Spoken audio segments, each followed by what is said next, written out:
আসসালামু আলাইকুম। কেমন আছো তোমরা সবাই? আশা করছি তোমরা সবাই অনেক অনেক ভালো আছো, সুস্থ আছো। তোমাদের পরীক্ষা যেমনই হোক এখনো অতটাও হয়তো আশাহত হও নাই। দেখো, আমাদের আজকের ভিডিওটা ডেডিকেটেড যারা সেকেন্ড টাইম নিয়ে চিন্তা করতেছো তাদের নিয়ে। এই ভিডিওটার থাম্বনেইল কিংবা এই যে লাইনটা, এটা দেখেই তুমি বুঝতে পারছো যে আমি এখানে একদম রিয়েলিস্টিক কথাবার্তা বলবো। তোমাকে ব্রেন ওয়াশ করবো না, তোমাকে সেকেন্ড টাইম দেওয়ার জন্য উদ্বুদ্ধ করবো না। দেখো, সেকেন্ড টাইম আসলে সবার জন্য না। This is a truth, this is a harsh reality, this is a line যার পিছনে একটা বৃহৎ সাইকোলজি আছে। আমি বিগত 4-5 বছর যাবৎ পড়াচ্ছি এবং বিগত 2 বছর সেকেন্ড টাইম যারা পরীক্ষা দিছে এরকম ব্যাচ রান করতেছি।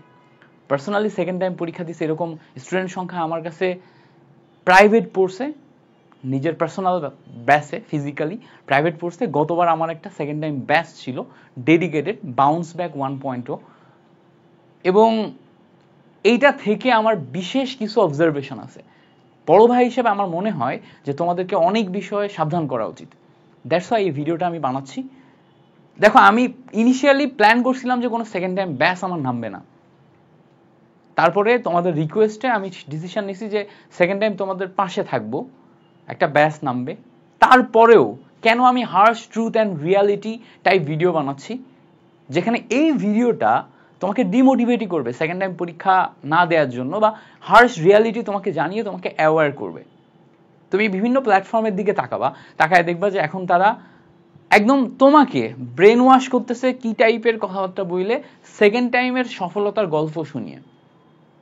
জেনুইনলি সেকেন্ড টাইমের দেখবা বিভিন্ন সেকেন্ড টাইম চান্স পাওয়ার গল্প অ্যান্ড পোস্ট তুমি বিভিন্ন প্ল্যাটফর্মে পাওয়া, এবং দেখবা যে বিভিন্ন প্ল্যাটফর্ম এইটা সেটা করতেছে, সবই সেকেন্ড টাইমারদের নিয়ে কাজ। মূল উদ্দেশ্য হচ্ছে তোমরা তাদের অডিয়েন্স, তোমরা আমারও অডিয়েন্স। দীর্ঘদিন যাবৎ তোমরা আমার ভিডিও দেখছো, তাদের ভিডিও দেখছো, সবার ভিডিও দেখছো। So audience is a power. Audience কি? অডিয়েন্স হচ্ছে সেলিং পাওয়ার। যখন তুমি তোমার কথা একটা বৃহৎ নাম্বার অফ অডিয়েন্স শুনে, তখন তাদের কাছে বা তার কাছে তুমি কোনো কিছু বিক্রি করতে পারো। This is the harsh reality. এখন তারা তোমাকে একটা দিকে মোটিভেট করে, বা আমিও হয়তো তোমাকে একটা দিকে মোটিভেট করে কোনো কিছু সেল করার চেষ্টা করব। সেটা কি?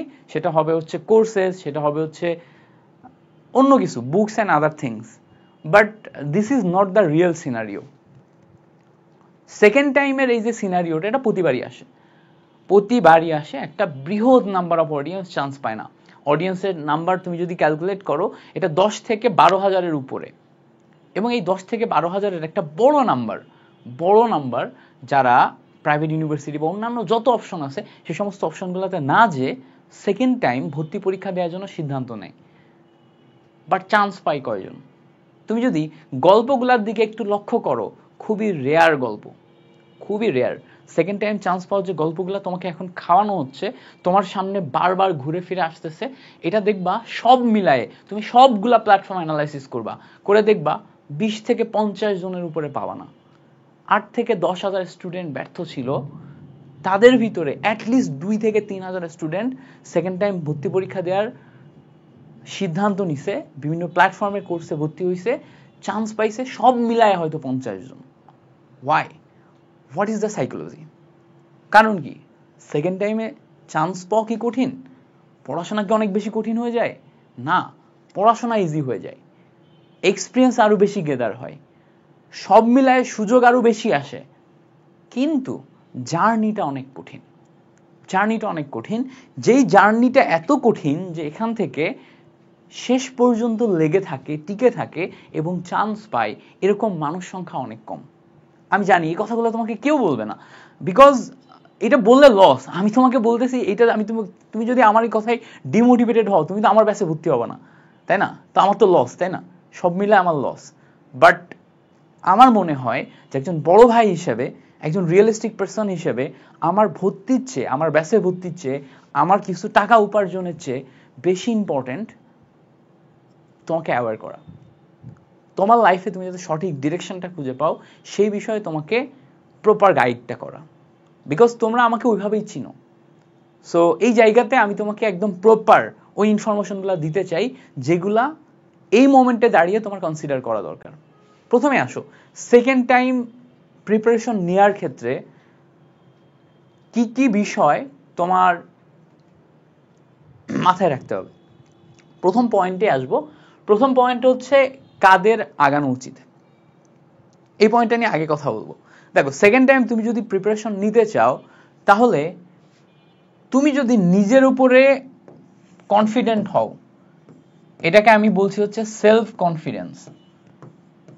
সেলফ কনফিডেন্স, তুমি যদি নিজের উপরে কনফিডেন্ট হও যে না, তুমি আগামী 7 মাসের জার্নি শেষ করতে পারবা, আগামী 7 মাস তুমি চোখ কান বুঝে পরিশ্রম করতে পারবা, আগামী 7 মাস আশেপাশে যাই ঘটে যাক না কেন তোমাকে দমিয়ে ফেলা যাবে না, আগামী 7 মাস আসলেই তুমি নিজের ইমপ্রুভমেন্ট করবা, আগামী 7 মাস আসলেই তুমি সিলেবাসটা ভালো করে পড়বা, এই কনফিডেন্সটা তোমার যদি থাকে, সেলফ কনফিডেন্স, তাহলে তোমার আগানো উচিত। না হলে তোমার আগানো উচিত না। তুমি আবারও ব্যর্থ হবা, আবারও টাকা পয়সা নষ্ট হবে, এবং আবারও বিভিন্ন টাইপের প্রবলেম ফেস করবা। কি কি প্রবলেম ফেস করবা? নাম্বার 1, আমি যদি প্রবলেমগুলো তোমাকে একটু দেখাই। নাম্বার 1, প্রথমেই যেই প্রবলেমটা তুমি ফেস করবা সেটা হচ্ছে লো কনফিডেন্স। লো কনফিডেন্স, এই প্রবলেমটা কি টাইপের প্রবলেম, কেন আসে একটু অ্যানালাইসিস করো। ইতিমধ্যে তুমি ফার্স্ট টাইমে হিউজ নাম্বার অফ পরীক্ষা দিছো, 12 থেকে 15টা পরীক্ষা দিছো, ম্যাক্সিমাম জায়গাতেই তোমার সিট আসে নাই, ম্যাক্সিমাম জায়গাতেই পরীক্ষাতে কি ঘটছে, কিভাবে ঘটছে, ইচ অ্যান্ড এভরিথিং তোমার মাথার উপর দিয়ে গেছে। সো এই মোমেন্টে দাঁড়িয়ে তোমার নিজের উপরে ওই কনফিডেন্সটা নাই যে তুমি একজন গেইনার, তুমি গেইন করতে পারো, বা তোমার পারফরমেন্স হচ্ছে, তুমি পরীক্ষার হলে যা লিখে আসছো সেগুলা আসলে চান্স পাওয়ার জন্য এনাফ। এই টাইপের যে কনফিডেন্স সাইকেল, এই কনফিডেন্স সাইকেলের ভিতরে তুমি নাই, তুমি একদম আউট অফ দ্য সাইকেল আসো। সো সেই আউট অফ দ্য সাইকেল থেকে তোমার ভিতরে এখন লো কনফিডেন্স অনেক বেশি, because of your failure, because of your previous failure. So এই যে লো কনফিডেন্স, এই লো কনফিডেন্সের কারণে আগামী সামনের জার্নিতে তুমি যতই পড়াশোনা করো না কেন, এই লো কনফিডেন্স তোমার বারবার কনসেন্ট্রেশন ব্রেক করবে, কনসেন্ট্রেশন ব্রেক করবে, কনসেন্ট্রেশন ব্রেক করবে। এবং ধরো তুমি একটা সেকেন্ড টাইম ব্যাচে ভর্তি হয়ে বারবার পরীক্ষা দিচ্ছ, নিজেকে যাচাই করতেছো, বাট এই যে লো কনফিডেন্স, তোমার যদি সেলফ বিলিভ না থাকে, নিজের উপরে ভরসা না থাকে, নিজের অতীতের কোনো বড় অ্যাচিভমেন্ট না থাকে, তাহলে এই মোমেন্টে দাঁড়িয়ে তুমি যেহেতু অ্যাডমিশনে বারবার ফেল করছো, এই সেলফ কনফিডেন্স তোমাকে বারবার নিজের ভিতরে এই ধরনের একটা বিশ্বাস জাগিয়ে দিবে, বিশ্বাস জাগিয়ে যাবে যে তুমি ফাইনালি পরীক্ষায় যে ভালো করতে পারবে না। ওই বিশ্বাসটাই দেখবা ফাইনালি যে পরীক্ষায় তোমাকে খারাপই করাচ্ছে। It's a cycle, it's a loop. So তুমি লো কনফিডেন্সের কারণে এই মোমেন্টে দাঁড়িয়ে সামনের যে জার্নিটা আছে, সেকেন্ড টাইমের জার্নি, সেই জার্নিতে ফেল করতে পারো। তুমি নিজের কাছে প্রশ্ন করো তো, তুমি কি লো কনফিডেন্স কিনা, তোমার ভিতরে কনফিডেন্সের অভাব কিনা? বিগত যে জার্নিটা তুমি পার করে আসছো, সেই জার্নিতে তুমি তো পর্যাপ্ত পরিমাণ পরিশ্রম করছো, তারপরেও হয়নি। এরপরে তোমার কি সেলফ বিলিভ আছে? যদি না থাকে, যদি তুমি লো কনফিডেন্স ফিল করো, দেন সেকেন্ড টাইম আগায়ও না, সেকেন্ড টাইম আগায়ও না। লুক ফর বেটার অপশনস, অন্য কোনো অপশনস আছে কিনা সেটার দিকে তাকাও। বাট যদি তুমি এই লো কনফিডেন্স থেকে নিজের এই সেলফ বিলিভটা তৈরি করতে পারো, কি বলছি, সেলফ বিলিভ, এই সেলফ বিলিভটা তৈরি করতে পারো, লো কনফিডেন্স থেকে এই সেলফ বিলিভ তৈরি করতে পারো, দেন তোমার আগানো উচিত। যে না, হয়তো আমার প্রিভিয়াস অনেক ভুল হয়েছে, বাট এখন আমি যে মোমেন্টে আছি, এই মোমেন্ট থেকে দাঁড়ায় সামনের যে জার্নিটা আমার তৈরি হবে, এই জার্নিতে আমি সফল হবই হব, এটা আমি জানি। আমার মন বলছে, আমার ভিতর থেকে একটা গাট ফিলিংস আসতেছে, একটা ভিতরের থেকে একটা অভ্যন্তরীণ ফিলিংস আসতেছে, সেই ফিলিংস বলতেছে যে আমি পারবো। যদি এরকম ফিলিংস পাও, দেন আগাও, না হলে আগায়ও না। আরো অনেকগুলো পয়েন্ট আছে যেগুলো আমি তোমার সাথে শেয়ার করতে চাই। এর ভিতরে একটা পয়েন্ট দেখো, পরিবেশের চাপ, পরিবেশের চাপ বা পরিবেশের প্রভাব খুবই গুরুত্বপূর্ণ একটি পয়েন্ট। পরিবেশের প্রভাব বলতে কি বুঝাচ্ছি, চিন্তা করো যে তুমি যখন অ্যাডমিশন টেস্টের জন্য প্রিপারেশন নিচ্ছিলা, তখন তোমার আশেপাশের যে পরিবেশগুলো আছে সব তোমার সম্পর্কে অ্যাওয়ার ছিল। তোমার পাড়া প্রতিবেশী যারা আছে বাড়ির, সবাই জানতো তুমি অ্যাডমিশন টেস্ট দিছো, তোমার ফ্রেন্ড সার্কেল জানতো তুমি অ্যাডমিশন টেস্ট দিছো, তোমার স্কুল কলেজ এই সার্কেলের মানুষজন, তোমার বিভিন্ন পরিচিত টিচাররা জানতো তুমি অ্যাডমিশন টেস্ট দিছো, অর্থাৎ তোমাকে যারা যারা চিনে সবাই জানতো তুমি অ্যাডমিশন টেস্ট দিছো। অ্যাডমিশন টেস্ট শেষ হয়ে গেছে, তোমার আশেপাশের এই সব মানুষ তোমার দিকে এখন প্রশ্ন ছুড়বে, এই তোমার চান্স হইছে, এই তোমার চান্স হইছে, এই তোমার চান্স হইছে, এই তোমার কি অবস্থা। তোমার চান্স হয়নি এবং ব্যর্থতার কারণ তুমি ব্যাখ্যা করতে করতে করতে করতে করতে করতে একটা এক্সটার্নাল প্রেসার ফিল করবা, অলরেডি তুমি করতেছো, একটা বৃহৎ এক্সটার্নাল প্রেসার ফিল করবা। এবং এই যে এক্সটার্নাল প্রেসার তুমি ফিল করবা, এই এক্সটার্নাল প্রেসার তোমার পড়াশোনায় যে প্রপার ফোকাস অ্যান্ড কনসেন্ট্রেশন তোমাকে একদম পিষে ফেলবে। ফোকাস এবং কনসেন্ট্রেশন দুইটাই তুমি হারাই ফেলবা, দেখবা কোনোটাই তোমার ঠিক নাই, ফোকাসও ঠিক নাই, কনসেন্ট্রেশনও ঠিক নাই। তুমি সেকেন্ড টাইম ব্যাচে ভর্তি হইছো, তুমি আমার ব্যাচে ভর্তি হইতে পারো, অন্য যে কোনো ব্যাচে ভর্তি হইতে পারো, ব্যাচে ভর্তি হইছো, বাট তুমি ক্লাস করতেছো না, ক্লাস হচ্ছে না, প্রতিদিনের পড়া প্রতিদিন পড়তেছো না, এক্সাম দিচ্ছ না, আবারও সেম লুপ। বিকজ কি, পরিবেশের প্রভাব। ইন্টারনালি তুমি অনেক বেশি ডিস্ট্রয়েড আছো এক্সটার্নাল পরিবেশের প্রভাবে। সো এক্সটার্নাল পরিবেশের প্রভাব এইটাকে হ্যান্ডেল করার অ্যাবিলিটি তোমার আছে, সাপোর্ট সিস্টেম তোমার আছে, তোমার ফ্যামিলি কোই লেভেলে সাপোর্টিভ, নিজের কাছে প্রশ্ন করো। যদি তুমি আসলেই এই পরিবেশের প্রভাবকে হ্যান্ডেল করতে পারো, তাহলে তোমার সেকেন্ড টাইম দেওয়া উচিত, নতুবা সেকেন্ড টাইম বাদে অন্য অপশন চিন্তা করো। প্লিজ বোঝার চেষ্টা করো, আমার এই পয়েন্টটা বোঝার চেষ্টা করো। This is harsh reality. Second time বাদে অন্য অপশন চিন্তা করো যদি তুমি এই পরিবেশের প্রভাব হ্যান্ডেল করতে ব্যর্থ হও। পরের পয়েন্টে আসো। পরের পয়েন্ট হচ্ছে সম্পর্কগুলা। কেন বলছি সম্পর্কগুলা? চিন্তা করো, তোমার আব্বুর সাথে আম্মুর সাথে যেই সম্পর্ক, সেই সম্পর্ক কি এখন ঠিক আছে? প্রশ্ন করো, তুমি এখনো অ্যাডমিশনে সফল হও নাই, দেখবা সম্পর্কগুলা পরিবর্তন হয়ে গেছে। আব্বা আম্মু হয়তো তোমার উপরে আর আগের মতো বিলিভ করেন। আব্বা আম্মু যদি অনেক বেশি ভালো হয় এবং বাস্তব ভিত্তিক একজন পরিপূর্ণ জ্ঞান সম্পন্ন মানুষ হয়, তাহলে হয়তো তোমাকে সাপোর্ট দিবে। বাট 90% কেসে আমি এটাই দেখছি যে আব্বা আম্মু তোমার উপর বিলিভ এখন আর আগের মতো করতেছে না, টাকা পয়সা দিচ্ছে না, বা এখন ওই টাইপের কথাবার্তা যখনই আসে তখন তাদের চোখে মুখে যে বিরক্তি, এটা তোমাকে ভেতর থেকে ভেঙে ফেলে, এটা তোমাকে ডিস্ট্রয় করে দেয়। সো সম্পর্কগুলো আগের মতো নাই। তোমার বড় ভাই, ভাবি বা অন্য যে কেউ যারা তোমার গার্জিয়ান লেভেলের মানুষ, তাদের সাথে তোমার যে সম্পর্কগুলো ছিল, এই সম্পর্কগুলো এখন আর ঠিক নাই।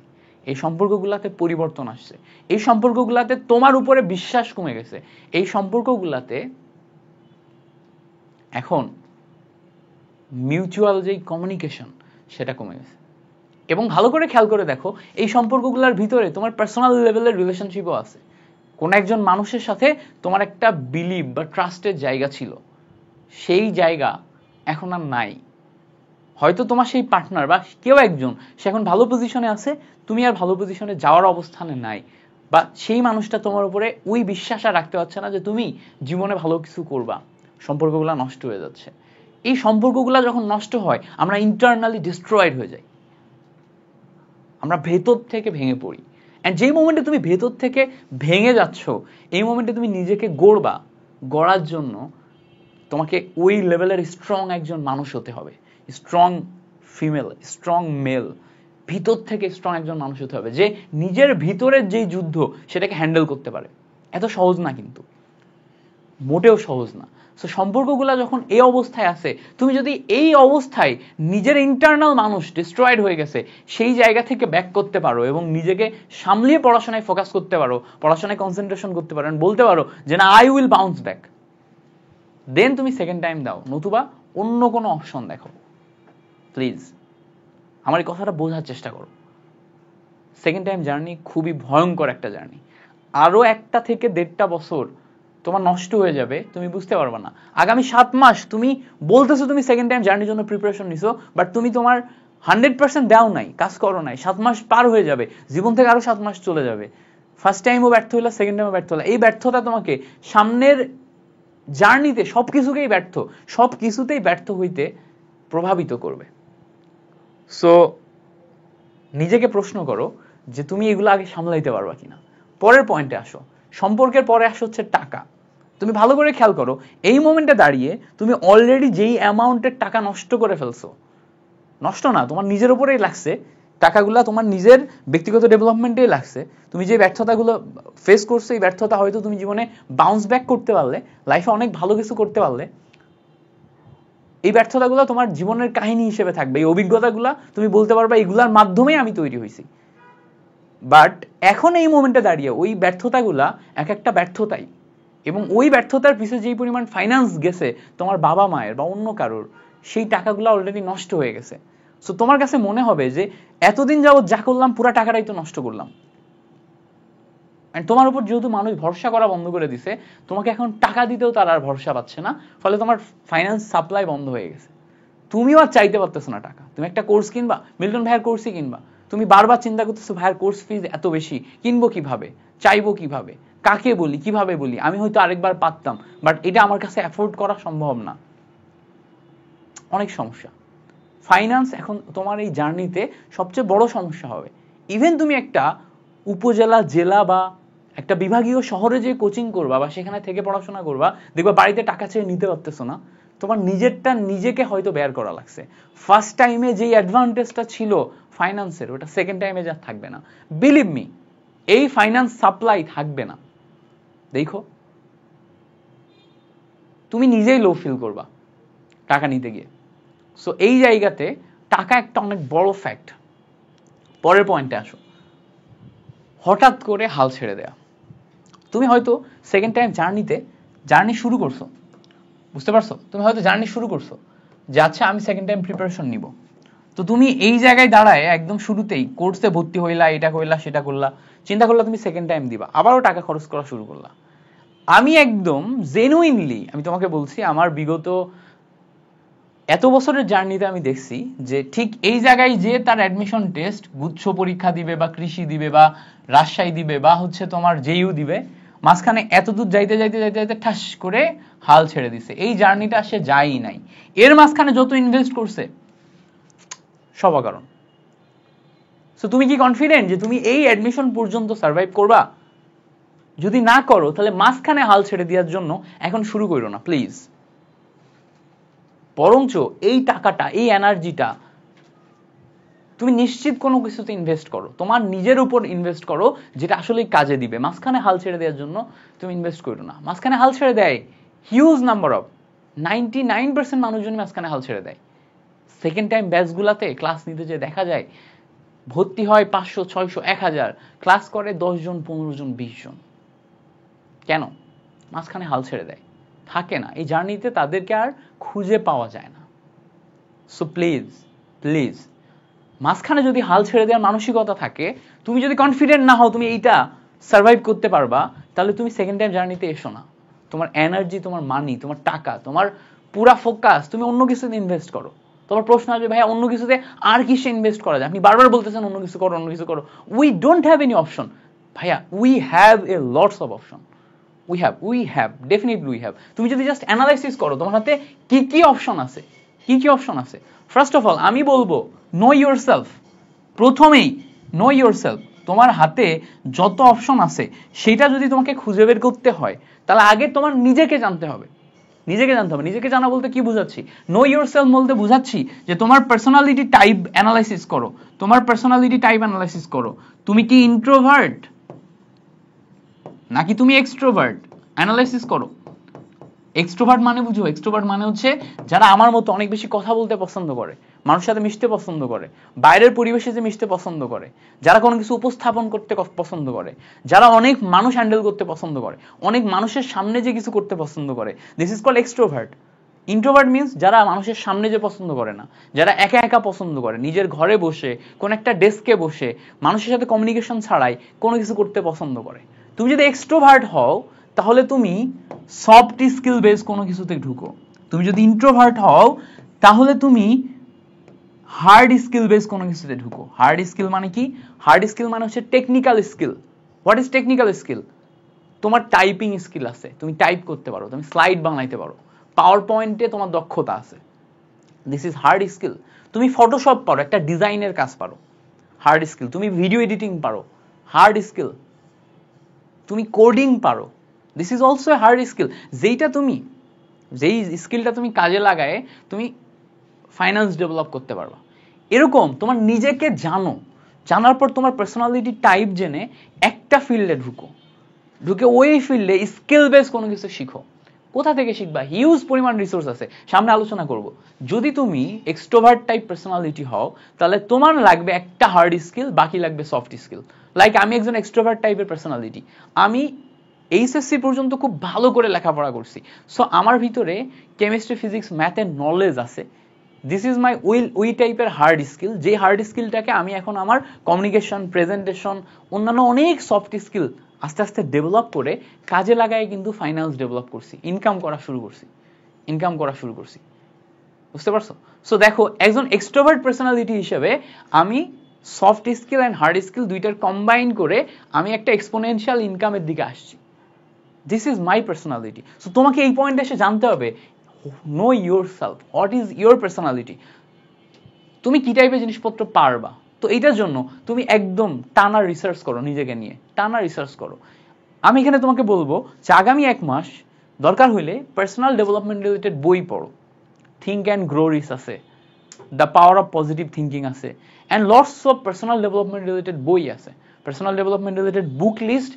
তুমি যদি চ্যাট জিপিটির সাথে যে কথা বলে সাজেস্ট নাও তাহলেও পাবা। তুমি তোমার কারেন্ট সিচুয়েশন চ্যাট জিপিটির সাথে কথা বলে তার থেকে সাজেশন নাও যে তুমি এখন কি করতে পারো, কি কি শিখতে পারো, তুমি কি করতে চাচ্ছ, দেখবা সে তোমাকে একটা ভালো সাজেশন দিবে।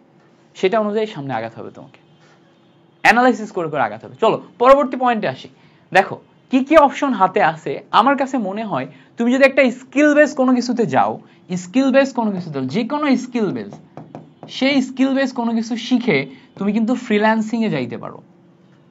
ইন্টারন্যাশনাল মার্কেট প্লেস যেগুলো আছে সেগুলোতে ফ্রিল্যান্সিং করতে পারো। এর জন্য ডেফিনেটলি ফ্রিল্যান্সিং এর জন্য you need a laptop or computer, যেটা তোমাকে আগে ব্যবস্থা করতে হবে। পাশাপাশি তুমি প্রাইভেট ইউনিভার্সিটি কনসিডার করতে পারো। এবার বলবা ভাইয়া আপনি আমি পাবলিক ইউনিভার্সিটিতে চান্স পাই নাই, প্রাইভেট ইউনিভার্সিটি কনসিডার কেন করতে বললেন, ন্যাশনাল ইউনিভার্সিটি কনসিডার কেন করতে বললেন? দেখো, তুমি যদি ভিতর থেকে কনফিডেন্ট ফিল না করো যে তুমি পাবলিক ইউনিভার্সিটি আসলেই পুল অফ করতে পারবা, তাহলে public university should not be your only option.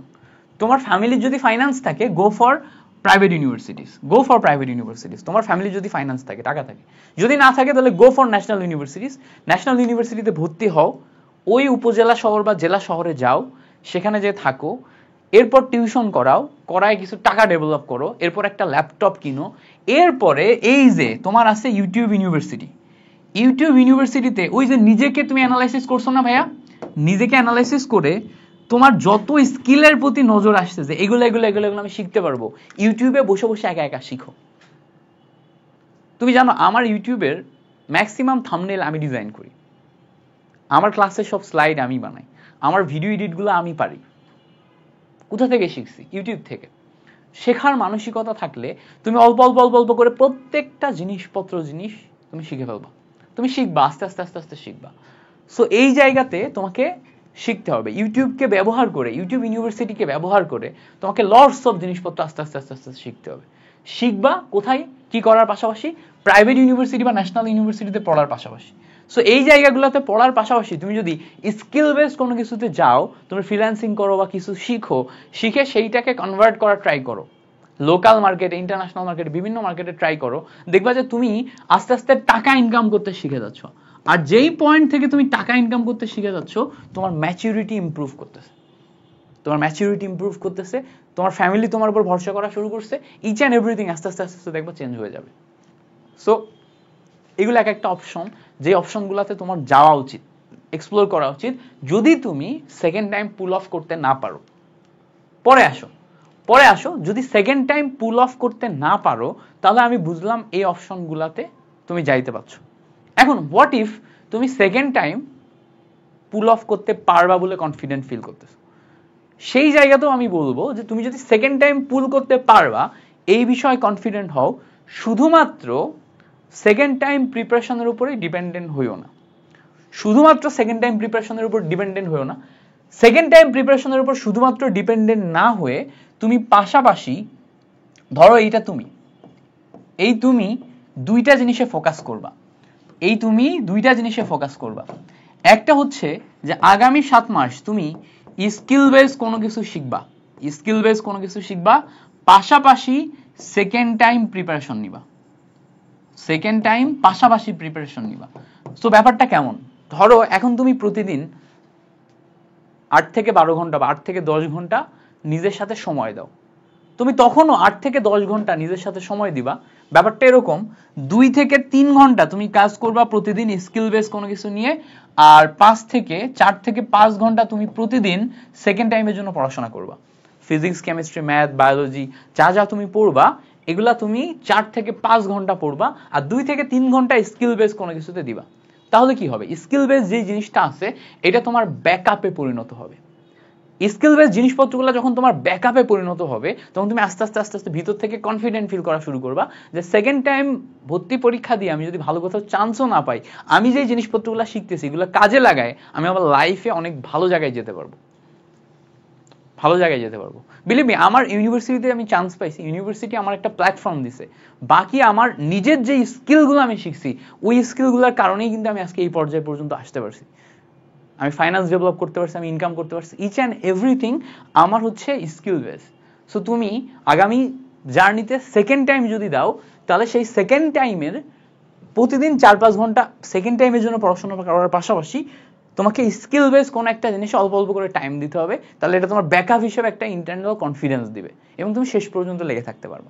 এবার আসো, যদি তুমি সেকেন্ড টাইম ভর্তি পরীক্ষায় অংশগ্রহণ করো সেখানে তোমার কি কি ভুল হতে পারে, কি কি ভুল হতে পারে সেটা নিয়ে একটু কথাবার্তা বলি।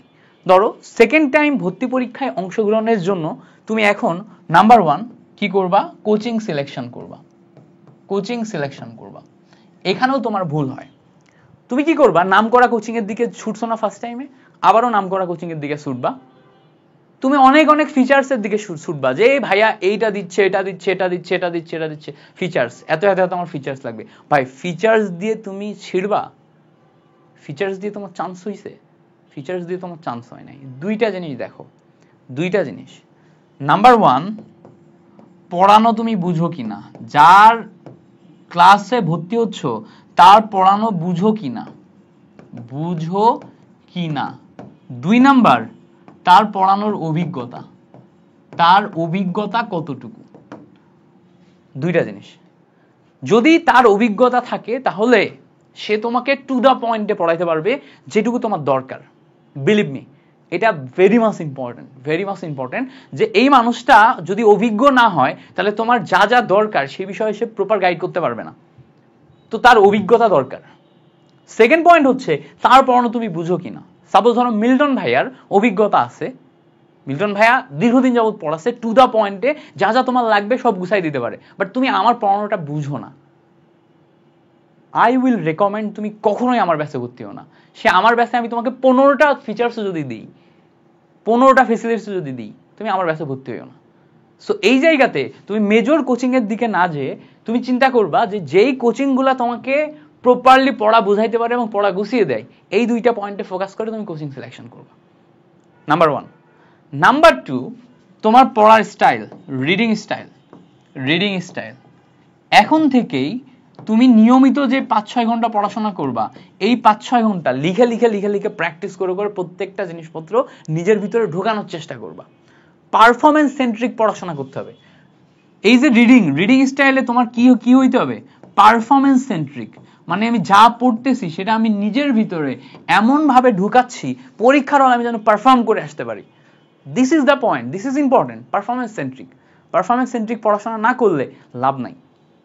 Performance centric, fully performance centric. আরো অনেক কথাবার্তা আছে কিভাবে তুমি সেকেন্ড টাইম প্রিপারেশনের এই জার্নিটাতে ইচ অ্যান্ড এভরিথিং কারেক্ট করবা। এর জন্য আমরা যে সেকেন্ড টাইম ব্যাচটা নামাবো সেই ব্যাচের শুরুতেই গাইডলাইন সেশন নিব। আগে কিভাবে পড়তে হবে সেই জিনিসপত্রগুলো বুঝাই দিব। সোর্স সিলেকশন, কি কি সোর্স পড়বা, কতটুকু পড়বা, একদম শেষ পর্যন্ত কিভাবে লেগে থাকবা, ইচ অ্যান্ড এভরিথিং নিয়ে কথাবার্তা আগে হবে, গাইডলাইন সেশন আগে হবে। এবং এই গাইডলাইন সেশনগুলো খুবই ইফেক্টিভ। সেকেন্ড টাইমে মনোবল ধরে রাখার জন্য সবচেয়ে ইফেক্টিভ হচ্ছে গাইডলাইন সেশন। সো গাইডলাইন সেশনগুলো আগে হবে। আমার ব্যাচগুলো সম্পর্কে যদি তোমাকে বলি, আমি বলতেছি না তুমি আমার ব্যাচে ভর্তি হও, আগে তুমি নিজে ঠিক করো যে তুমি সেকেন্ড টাইম দিবা কিনা, তারপরে আমার ব্যাচে ভর্তি হও। সো আমার ব্যাচকে পরে কনসিডার করো, আগে তুমি সেকেন্ড টাইম নিয়ে কনসিডার করো। ব্যাচের ব্যাপারে আমি যদি বলি আমার ব্যাচে কি কি আছে, আমাদের ব্যাচের যে নাম এটা হচ্ছে বাউন্স ব্যাক 2.0। 1.0 আমি 100 মতো স্টুডেন্টকে নিয়ে আগাইছিলাম, 70 জন একদম শেষ পর্যন্ত লেগেছিল, বাট সফলতার হার খুব বেশি না, বিকজ তাদের ভিতরে অনেক ল্যাকিংস দেখছি আমি গাইডলাইন সেশনগুলো নিতে যে। সো এই জন্য আমি চিন্তা করছিলাম যে সেকেন্ড টাইম আমি তোমাদের জন্য ব্যাচ নামাবো না, বাট তোমরা অডিয়েন্স অনেক বেশি। প্রথম কথা যে এখন আমার পড়ানোর সক্ষমতা অনেক বেশি, আগের তুলনায় অনেক বেশি, এবং আমার কন্টেন্টও অনেক গোছানো, নিয়মিত আমি কন্টেন্টকে আপডেট করতেছি। সো সেই হিসাবগুলো দেখতে পারলে আমি এখন কনফিডেন্ট যে তোমাদেরকে সবচেয়ে বেস্ট সার্ভিসটা দিতে পারবো। 2 নাম্বার ব্যাপার হচ্ছে তোমাদের একটা বড় অডিয়েন্স আছে আমার। সো তোমাদের সাথে আমি যদি ব্যাচ নামাই তোমরা ভর্তি হবা, যেহেতু তোমরা আমাকে ট্রাস্ট করো, অ্যান্ড আমি সেই ট্রাস্টটা রাখছি এতদিন যাবত। সো এখান থেকে আমার একটা ভালো কনভার্সন, মানে টাকা পয়সাও ইনকাম হবে। সো দুইটা দিক চিন্তা করে আমি চিন্তা করলাম যে না, আসলে ব্যাচ আমার নামানো উচিত। অ্যান্ড এই যে নামানো উচিত, নামাইলেই তো হবে না, তোমাকে আসলেই সার্ভিসটা দিতে হবে। সো সার্ভিস আমি কি কি দিব সেই পয়েন্টটা যদি তোমার সাথে বলি, এই টোটাল বাউন্স ব্যাক 2.2 কোর্সে আমরা 7 মাসের সার্ভিস দিব। এখানে আমি দেখো আলাদা করে লিখে রাখছি, 7 মাস সার্ভিস দিব। আগামী 7 মাস তুমি আমার সাথে আগাইতে পারবে, একদম গুচ্ছের লাস্ট পরীক্ষা পর্যন্ত। এই লাস্ট অ্যাডমিশনও আমি 7 মাস ওদের সাথে ছিলাম। এই 7 মাসে প্রতি মাসেই অন্তত 2টা করে গাইডলাইন সেশন তুমি আমার সাথে বসতে পারবা, মানে প্রতি 15 দিনে একবার করে গাইডলাইন সেশনে জুম বা গুগল মিটে বসে আমার থেকে পরামর্শ নিতে পারবা গাইডলাইন সেশনে। আর শুরুর দিকে স্ট্র্যাটেজি সেট করে দেয়া ইচ অ্যান্ড এভরিথিং তো থাকছেই। পাশাপাশি ফিজিক্স কেমিস্ট্রি ম্যাথ, ভার্সিটি ক স্ট্যান্ডার্ড ফিজিক্স কেমিস্ট্রি ম্যাথে কম্প্যাক্ট ক্লাস হবে। কম্প্যাক্ট ক্লাস মানে কি, টু দ্য পয়েন্টে ওই কন্টেন্টগুলাই পড়ানো হবে যেই কন্টেন্টগুলো তোমার ভার্সিটি ক এর জন্য একদম A to Z দরকার। সো এই ক্লাসগুলা টু দ্য পয়েন্ট হবে। ফিজিক্সের, কেমিস্ট্রি, ম্যাথ 3টা ক্লাসে আমি নিব প্রতি সপ্তাহে, প্রতি উইকে 3 দিন ক্লাস হবে, প্রতি উইকে 3 দিন ক্লাস হবে। সো মাসে হবে হচ্ছে 4 উইক, সো মাসে হচ্ছে 12 দিন ক্লাস হবে। সো প্রতি মাসে 12টা করে চ্যাপ্টার কভার হবে, 12টা করে চ্যাপ্টার। এখন দেখা যাচ্ছে যে ফিজিক্স কেমিস্ট্রি ম্যাথ 3টা সাবজেক্ট মিলায়ে আমাদের চ্যাপ্টার সংখ্যা অলমোস্ট 30-এর কাছাকাছি। সো 30টা চ্যাপ্টার কমপ্লিট করতে আমাদের ক্লাস সংখ্যা লাগবে অলমোস্ট 50-55টা, 50 থেকে 55টা। সেই 50 থেকে 55টা ক্লাসের জন্য আমাদের 4.5 মাস মতো সময় লাগবে। 4.5 মাসে তোমাদের আমি একদম বেসিক এই ক্লাসগুলো টু দ্য পয়েন্টে কভার করে দিব। সো এই ক্লাসগুলাই অনেক বেশি ডেডিকেটেড হবে, এইগুলার ফিজই অনেক বেশি হয়, যেহেতু একদম টু দ্য পয়েন্টে ফিজিক্স কেমিস্ট্রি ম্যাথ 3টাই আমি তোমাদের জন্য ডেডিকেটেডলি কভার করিয়ে দিচ্ছি। এরপরে সাপ্তাহিক এক্সাম থাকবে, প্রতি উইকে এক্সাম থাকবে। ধরো এই উইকে তুমি ফিজিক্স কেমিস্ট্রি ম্যাথ 3টা সাবজেক্টে 3টা ক্লাস করছো, ওই 3টা ক্লাসের উপরে একটা এক্সাম থাকবে, এবং সেই এক্সামে সলভ ক্লাস দেওয়া হবে।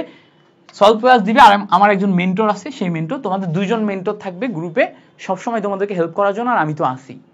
পাশাপাশি মাসে 2টা গাইডলাইন সেশনের কথা বলছি, ডেডিকেটেড মেন্টরের কথা বলছি।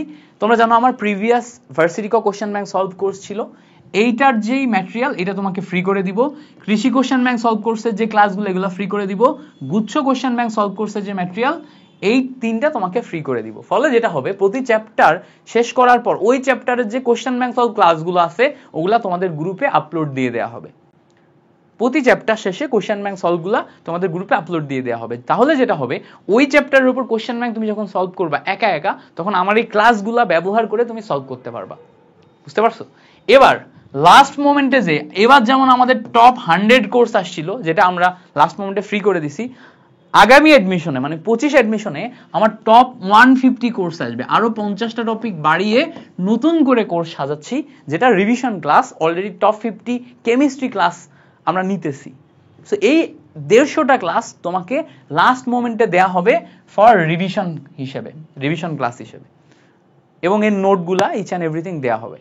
সো তুমি এই টোটাল সবকিছু পাবা হচ্ছে 2550 টাকায়। যেহেতু ফুল কোর্স, এজন্য কোর্স ফি বেশি। তোমাদের অনেকের মনে হবে ভাইয়া সেকেন্ড টাইম এত টাকা অ্যাফোর্ড করতে পারবো না। দেখো, তুমি যদি অ্যাফোর্ড করতে না পারো এবং তুমি যদি মানসিকভাবে প্রস্তুত না হও, তোমার আগানো উচিত না। পেলিমি, তোমার আগানো উচিত না। তুমি 500 টাকায় অ্যাফোর্ড করতে পারো, 500 টাকায় ভর্তি হয়ে শেষ পর্যন্ত আগাইলা না, তুমি আমার ব্যাচে ভর্তি হয়ে থাকলা, তাতে আমার হয়তো 500 টাকা আসলো, বাট আমার লাভ নাই। বিকজ আমি তোমাদের কাছ থেকে অলরেডি পর্যাপ্ত পরিমাণে ইনকাম করছি। তোমাদের সাথে আমার এখন আর টাকা পয়সার সম্পর্ক না, তোমাদের সাথে এখন আমার বড় ভাইয়ের সম্পর্ক। সো এই ফিজে যদি তোমরা 10 জনও ভর্তি হও, I will give the support till the end. ওই 10 জনকে, তোমরা 100 জন ভর্তি হইলে ওই 100 জনকে টিল দ্য এন্ড, একদম শেষ পর্যন্ত আমি মিল্টন খন্দকার সাপোর্ট দিব, একদম শেষ পর্যন্ত। So quantity does not matter. তোমরা 10 জন আসো, 5 জন আসো, 15 জন আসো, 20 জন আসো, I will there for you, একদম শেষ পর্যন্ত। সো এখানে আর কোনো কম্প্রোমাইজিং এর কিছু নাই। গতবার আমাদের 1550 টাকায় কোর্স ছিল, 1550 টাকায় ছিল। এইবার বাড়ানোর কারণ কি? এবার বাড়ানোর কারণ হচ্ছে যে আমরা এখানে সাপ্তাহিক এক্সাম, সলভ ক্লাস, 2 জন ডেডিকেটেড মেন্টর তাদেরকে অ্যাড করছি, ওদের একটা কস্টিং আছে। 2 নাম্বার ব্যাপার হচ্ছে যে আমরা এখানে ভার্সিটি যেই course fee, question bank solve course যেটার কোর্স ফি 1550 টাকা ওটা দিচ্ছি, কৃষি কোশ্চেন ব্যাংক সলভ কোর্স যেটা 650 টাকা ওটা দিচ্ছি, গুচ্ছ কোশ্চেন ব্যাংক সলভ কোর্স যেটা 650 টাকা ওটা দিচ্ছি। টপ 100 কোর্সের ফিজ, টপ 150 কোর্সের ফিজ হবে মিনিমাম 900 টাকা, মিনিমাম 900 টাকা। সো টপ 150, টপ 100 তো এবার 400 টাকায় দিছি, টপ 150 আমরা হচ্ছে যে 350 করে, আই গেস আমার যদি মনে পড়ে 350 বা 300 করে পার সাবজেক্টে, মানে 50টা টপিকের জন্য আমরা ক্লাস দিতেছি এবং সেখানে এনরোলমেন্ট খুবই ভালো। সো এগুলা তোমাদের দিচ্ছি। এবং আমার এই যে এই অংশ যেই ক্লাসগুলা যাবে, যেখানে আমি প্রায় 50 থেকে 55টা ক্লাস নিব, এই ক্লাসের ক্লাস ডিউরেশন অনেক বেশি হবে এবং খুব গোছানো হবে, আমার অনেক ইফোর্ট যাবে।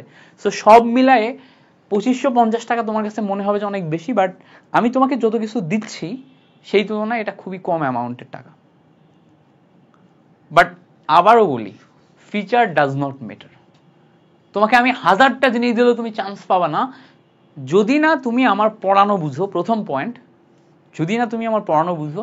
আর 2 নাম্বার পয়েন্ট, যে তুমি নিজে যদি পারফর্ম না করে আসতে পারো। সো ওই 2টা পয়েন্টের দিকে ফোকাস করো, 2টা পয়েন্টের দিকে ফোকাস করো, যে আমার পড়ানোর অভিজ্ঞতা ইনশাল্লাহ এটা তো আছেই, এবং তুমি আমার পড়ানো বুঝো কিনা, তাহলে তুমি আমার বাউন্স ব্যাকে আসো, না হলে বাউন্স ব্যাকে আইসো না, না হলে তুমি আমার বাউন্স ব্যাকে আইসো না। আমার টার্গেট আছে বাউন্স ব্যাকের ক্লাস শুরু করব হচ্ছে 25 তারিখ থেকে, 25 তারিখ থেকে। আজকে হয়তো 11 তারিখে আমি তোমার সাথে এই ভিডিওটা পাবলিশ করতেছি, 25 তারিখ থেকে। এর আগে কয়েকটা গাইডলাইন সেশন নিব, মেন্টালি প্রিপারেশন নিয়ে যাবো, এবং তোমাদের একটা, যারা যারা এই ব্যাচে ভর্তি হবো তোমাদের কিছুদিন আমি রেস্ট নেওয়ার জন্য টাইম দিব। একটু রেস্ট নিয়ে নাও, মেন্টাল ফ্রেশনেস আসুক, তারপরে তুমি আমার সাথে শুরু করো এবং একদম নিয়মিত পড়ো। কেমনে কি করতে হবে ইচ অ্যান্ড এভরিথিং আমি তোমাকে বলে দিব। সো সেইভাবে তুমি আগাবা, বাট তার আগে তুমি একটু টাইম নাও। তো মোটামুটি সেকেন্ড টাইমের জার্নিটা খুব কঠিন একটা জার্নি ওভারঅল। যদি এই কথা বলি, ঠাস ঠাস করে কোর্সে ভর্তি হয়ে যাইও না, আমারটাতেও ভইও না। আগে তুমি নিজে অ্যানালাইসিস করো, বিলিভ মি, তুমি আগে নিজে অ্যানালাইসিস করো, তুমি পুল অফ করতে পারবা কিনা, তুমি টানতে পারবা কিনা, তোমার হাতে যে অপশনগুলো আছে সেগুলো ব্যবহার করতে পারবা কিনা, দেন তুমি একটা জায়গাতে ভর্তি হও, তারপরে তুমি আগাও। পুল অফ যদি না করতে পারো তাহলে আগাও না, ওকে? ওই যে 50 জন আসলে সাকসেস হয় না, ওই 50 জন একদম শুরু করে শেষ পর্যন্ত লেগে থাকে, দাঁতে দাঁত চেপে নিজের সর্বোচ্চটা দেয়। থাকে কিন্তু 2000 স্টুডেন্ট, বাট লেগে থাকে। কারা লেগে থাকে? একদম শেষ পর্যন্ত যারা লেগে থাকে তারা এসেই শেষে যেয়ে সফল হয়। সো তোমাদেরকে বাউন্স ব্যাক 2.0 স্বাগত জানাই। তোমরা যারা যারা আসতে চাও খুব ভেবে চিনতে বুঝে শুনে আইসো। ইনশাল্লাহ এই জার্নিতে পুরা 7 মাস জুড়ে পেইড বেসে একটা ভাইয়ার সাপোর্ট পাবা।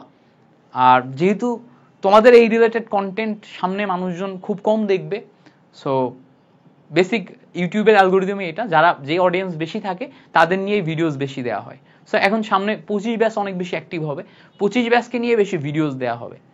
সো তোমাদের সাথে যত কমিউনিকেশন ইচ অ্যান্ড এভরিথিং আমার সাথে যা যা হওয়ার 1-to-1 সব বাউন্স ব্যাক 2.0 হবে ইনশাল্লাহ। তোমাদের সাথে পেইড ব্যাচে অ্যান্ড পেইড ব্যাচে জার্নিতে দেখা হবে যারা যারা আসতে চাও। আর যারা আসতে চাও না, তোমাদের জন্য বেস্ট অফ লাক। তোমরা জীবনে ভালো কিছু করো, যাই করো ভালো কিছু করো, আমি চাই তোমরা ভালো কিছু করো, এটাই হচ্ছে সবচেয়ে বেশি important. Thank you so much for watching this video. তোমাদের সাথে পরবর্তী ভিডিওতে দেখা হচ্ছে। আল্লাহ হাফেজ।